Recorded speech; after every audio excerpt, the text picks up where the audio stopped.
So how do you find guests for your podcast? That's coming up in today's video. Hey there, I'm Mark Brown with Editor's Keys, and today I'm joined by James Mulvany again. He's the main man when it comes to podcasting. He actually set up podcast.co, which is the world's leading platform for podcasts.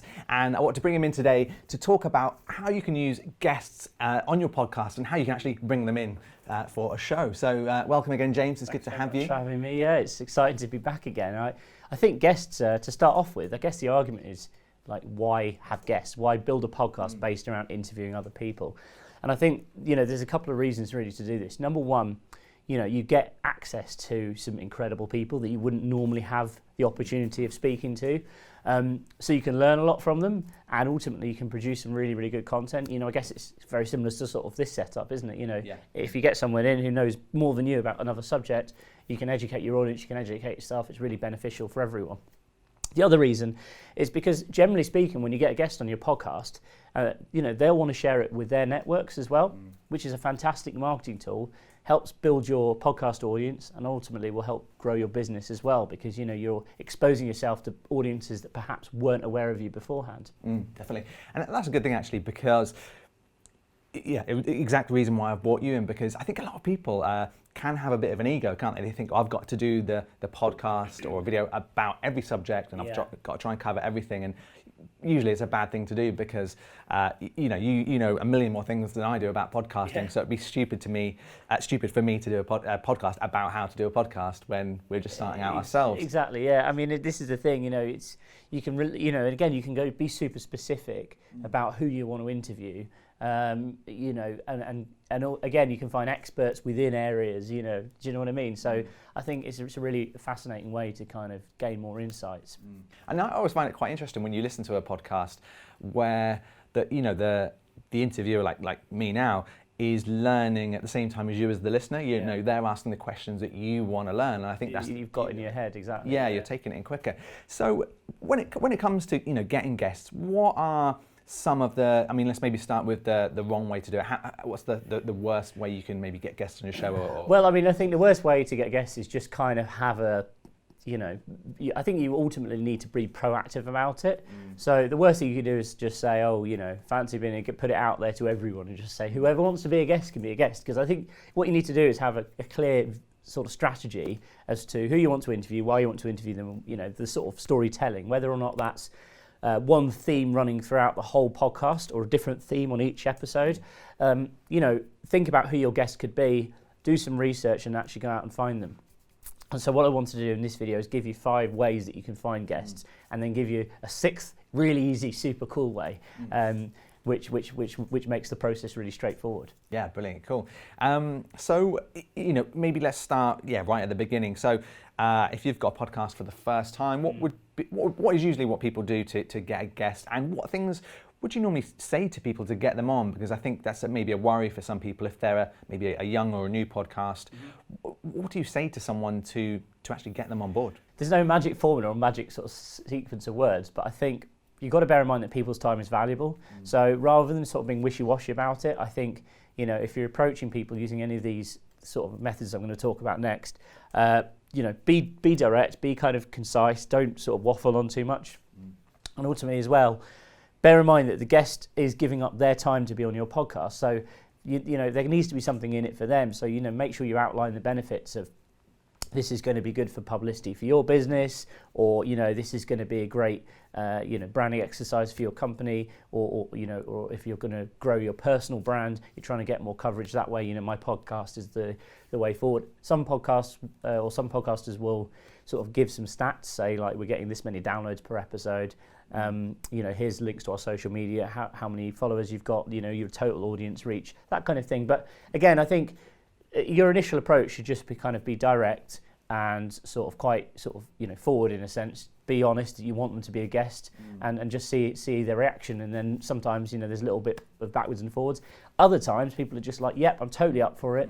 Again, more and more professionals are exposed to being on podcasts now, so they're more comfortable with the idea. So quite often it's quite straightforward. What was your first, because you've got a couple of podcasts, what was your first experience when you tried to get the first few guests? How did it go for you? So, it's been quite easy. we started with a lot of people that I kind of have connections with anyway, and because I wanted to do a lot of face-to-face interviews. It's much easier if people are, you know, and I think you get a different dynamic like we are today, you know, when you're face-to-face versus doing it down the wire, so to speak. Although I did do a couple which were remote as well.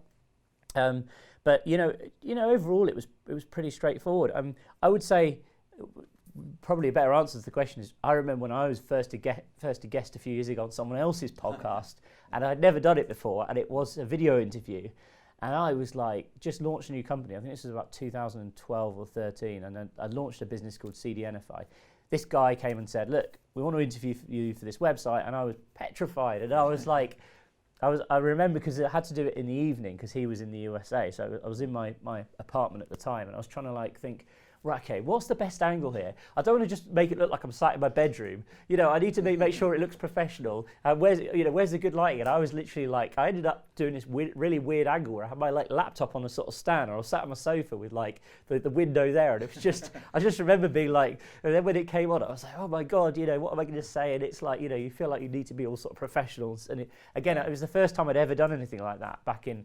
And it was not many people were doing that sort of around 2012, 13. I've done quite a few videos at that point where it was just me and the cameraman. But, you know, when you're sort of doing it and it's live and you kind of, you know, he's recording on his end and he can't afford to make any mistakes, I sort of felt a lot of pressure. Yeah. So, you know, I think that's quite an interesting experience. But again, it's like anything. The more you do it, the more practice you get, the more you start to enjoy it, and the more comfortable you get with it as well. And I think we talked about this in another video, but the great thing about podcast as opposed to maybe a video like this is that you can stop and do it again, or you can record the whole thing again, or you can edit chunks out, and it's not so crazy like a video is. True, but then I guess if you don't, as well, if you're being interviewed, you don't know what that person's going to edit, so kind of that's where the pressure is, because you feel like, oh, I've got to get, you know, I can't mess up. Yeah. But ultimately, people are generally quite understanding if you do mess up, so it's fine. Definitely. And what kind of advice would you give to people who maybe it's their first time interviewing someone? What tips would you give them as the interviewer to maybe think about when they've got that first guest in for the first time? Right. So I mean, I always say, first of all, research the person you're interviewing. You know, have a look at their background, figure out who they are, you know, what their achievements have been, and write some notes. I also generally suggest, especially if you're new to it, having a talk to them before you actually go and start recording. So even if it's just in the sort of half an hour before the recording starts, just sort of like almost doing like a bit of a dry run through. But a lot of the time people will actually do a call and then they'll record the episode 2 weeks later and use that call as a recce to find out, you know, some answers in advance, or kind of get a bit of conversation going so you can sort of formulate some questions from that.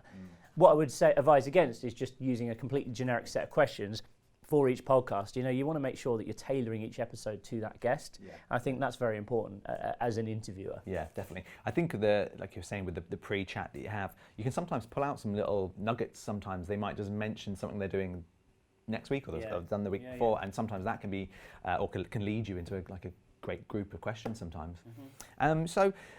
So let's say, you know, you've gone to Twitter, you've gone to LinkedIn, you've gone to Facebook to find people to be on your podcast, and it's not working that well.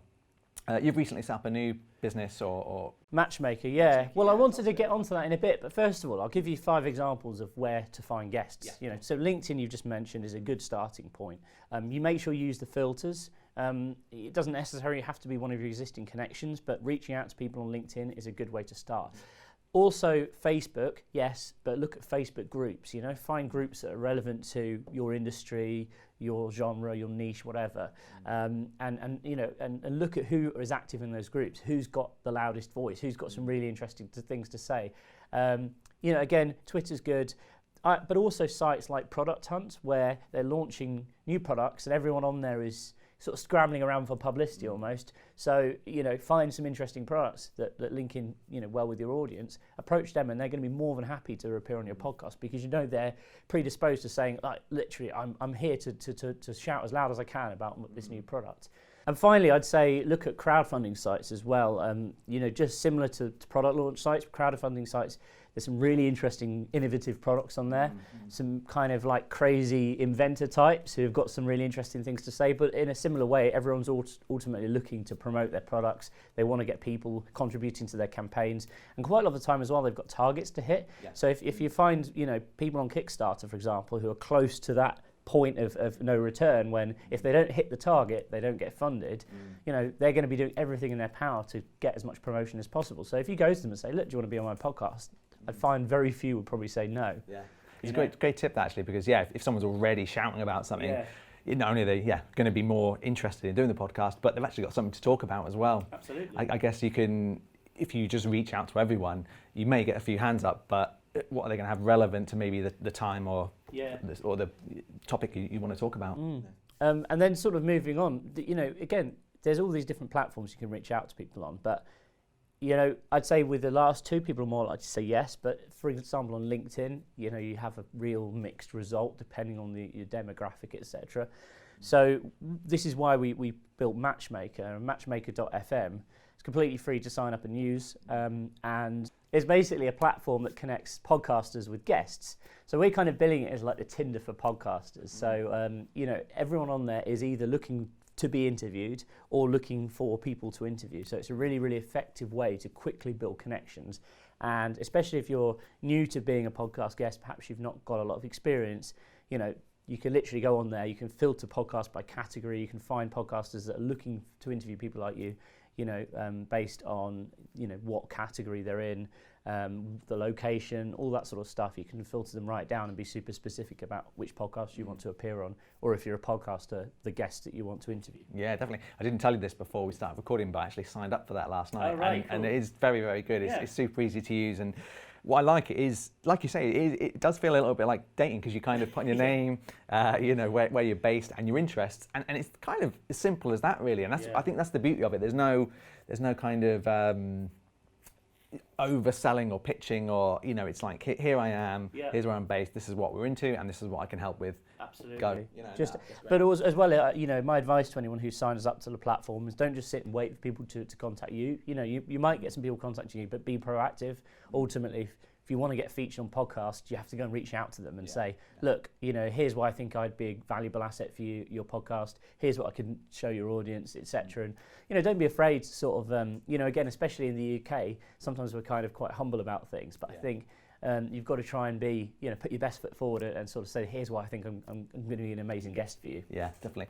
And I think that's the thing, when we talked about sort of reaching out maybe on Twitter or LinkedIn or social media, you may reach out to 100 people and 5 might be up for doing a podcast. On Matchmaker, 100% of people there want to do a podcast. And as I say, it's amazing actually, because we launched this about 3 weeks ago. We've already had, we're pushing 1,000 sign-ups on the platform, so I'm pretty happy with that in 3 weeks. It's starting to grow and grow and grow, and we're going to be innovating and adding a bunch more features to it over the next few months.